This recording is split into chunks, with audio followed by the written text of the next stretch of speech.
London கனவில் Annamalai wait பண்ண சொன்ன அமித்ஷா அடுத்த தலைவர் யார்?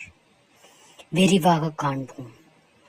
அண்ணாமலை லண்டன் பயணம் பற்றி முடிவு எடுக்காமல் பாஜக தேசிய தலைமை காலதாமதம் செய்து வருவதாகவும், யாரை இடைக்கால தலைவராக நியமிப்பது என்பது தொடர்பாக குழப்பத்தில் உள்ளதால் தகவல் வெளியாகியுள்ளது. அண்ணாமலை அரசியல் வாழ்க்கை கொஞ்சம் ஒதுக்கி வைத்துவிட்டு மீண்டும் கல்லூரி மாணவராக மாற இருப்பதுதான் இப்போதைக்கு தமிழக அரசியலில் ஹாட் நியூஸ்.